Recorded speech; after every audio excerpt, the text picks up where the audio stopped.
Fala, meus amigos, sejam todos muito bem-vindos ao nosso 204º dia de devocional.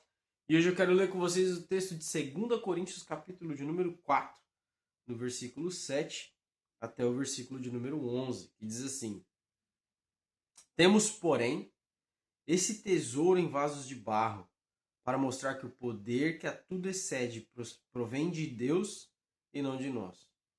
De todos os lados somos pressionados, mas não desanimados.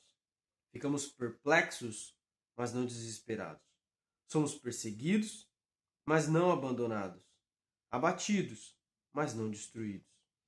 Trazemos sempre no corpo o morrer de Jesus, para que a vida de Jesus também seja revelada no nosso corpo, pois nós, que estamos vivos, somos sempre entregues à morte por amor a Jesus, para que a vida dele também se revele no nosso corpo mortal. Rapaz, esse texto ele vai falar da glória que Deus foi revelando para os homens. É o capítulo de número 4, no caso. Esse mistério que veio sendo revelado, esse mistério que vem sendo revelado através dos apóstolos, dos discípulos, através das pessoas que foram entregando sua vida para Jesus. E Paulo vai estar falando sobre o evangelho, o Deus dessa era que cega o entendimento das pessoas para que não enxerguem a glória do evangelho que está sendo pregado. Essas pessoas ficaram cegas, o entendimento delas foi bloqueado. E Paulo também fala sobre não pregar a si mesmo, mas pregar a Cristo. E aí é que pega onde a gente chega no texto que a gente está lendo aqui. Paulo entendia que nada era sobre ele. Paulo entendia que ele não tinha poder algum. Paulo entendia que ele era pequeno, que ele era pecador, que ele era falho. Que tudo que acontecia na vida dele era exclusivamente por causa de Jesus. E ele se propunha então a pregar esse evangelho com toda a sua dedicação, com toda a sua vida entregue e rendida a esse evangelho, a esse amor, a esse Jesus, que ele entendia isso, que ele simplesmente entendia que somos vasos de barro. Somos vasos de barro. E essa analogia do vaso de barro é que o vaso de barro podia ser usado para qualquer coisa. Da coisa mais horrível à coisa mais gloriosa. Seja para guardar ouro dentro, joias e iguarias selado ali, como já foi encontrado por muitos arqueólogos, né? Potes de argila, de barro, lacrados com cera, com coisas valiosas dentro. Como também podia ser usado para excremento, para qualquer outra coisa. E aí ele entende isso, que somos vasos de barro. Não temos glória em nós. Somos falhos, somos passageiros, somos finitos. Nosso corpo ele tem seu auge na idade ali, com a sua força, mas depois ele vai se desfazendo, definhando. Nossa força se vai. O nosso vigor não é o mesmo quando a gente vai ficando mais velho. Nós somos falhos. Nós somos completamente falhos. Mas aqui ele fala: de todos os lados nós somos pressionados. O cristão ele tem essa vida diferente. Tem que ter essa vida diferente. Caso contrário, eu não entendo o que seria ser cristão se você não for a pessoa que pode estar tudo caindo ao seu redor, mas você continua. Não existe uma pausa. Não existe um período de descanso. O cristão verdadeiro não descansa. Não nessa terra. O cristão verdadeiro não consegue descansar nessa terra. É bobagem achar que você tem o diabo que te odeia, que quer matar, roubar e destruir a sua vida, e você realmente acha que ele vai tirar uma semana de folga. Quando você escolher tirar uma semana de férias para descansar, O diabo vai tirar férias também para ele falar, não, agora ele está de férias, eu não vou ter muito trabalho, então eu vou também descansar.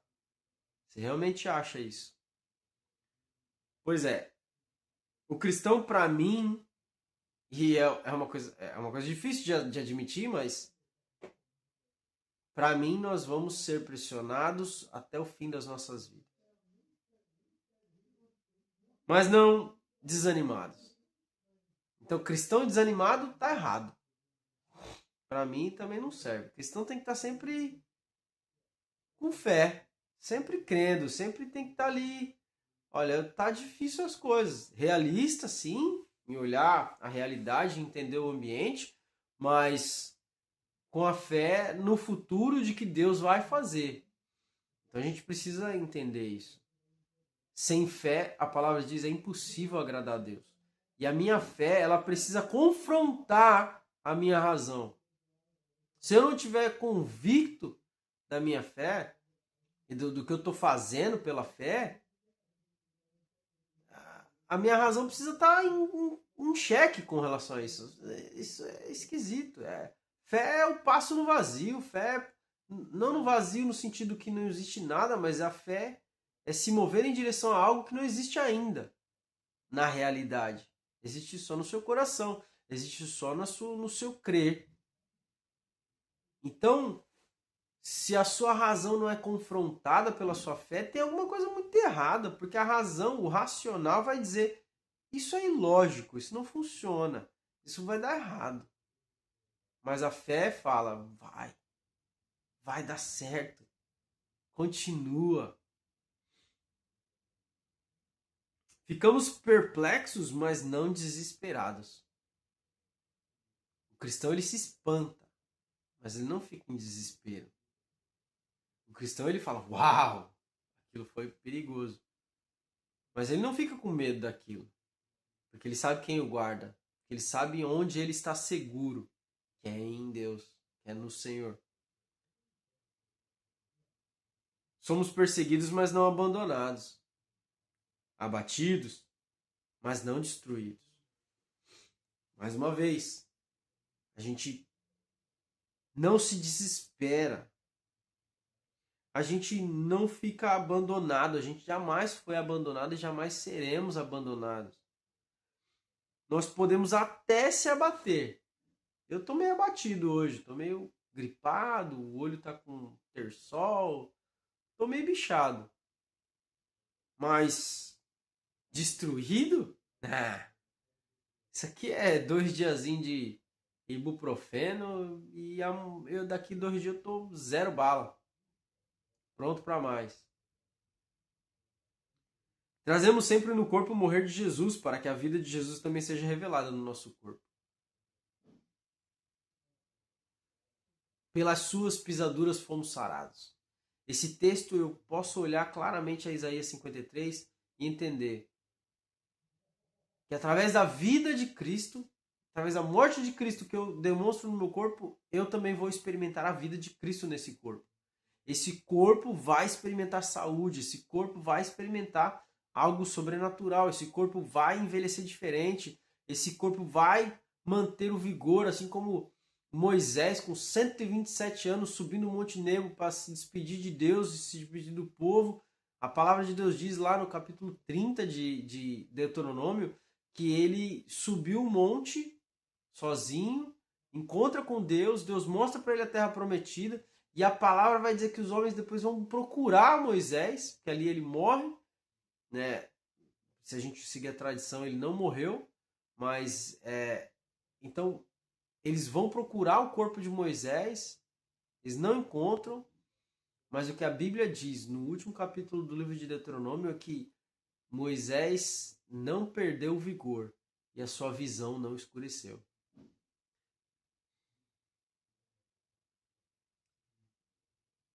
Pois nós que estamos vivos somos entregues à morte por amor de Jesus, para que a vida dele também se revele no nosso corpo mortal. Então, aqui é a correlação que a gente já falou em alguns vídeos passados entre o espiritual e o físico.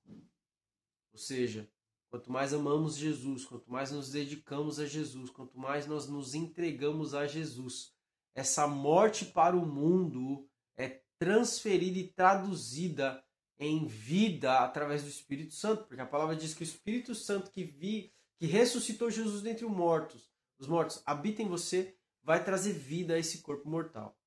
Então, ore para que o Espírito Santo habite o seu coração, seja a morada do Espírito Santo, para que essa vida de Jesus seja manifesta no seu corpo físico também, para a glória do nome dele, para que o nome dele seja glorificado e exaltado. Nada vem de nós, somos apenas vasos de barro. Amém? Reflete sobre isso comigo. Reflete sobre essa vida dedicada a Cristo, essa vida dedicada a ser um instrumento poderoso de Deus, essa vida a viver intensamente Jesus, para morrer a morte dele e viver a vida dele, para a glória e honra e louvor do nome dele, o nome de Jesus. Amém? Deus te abençoe e até amanhã.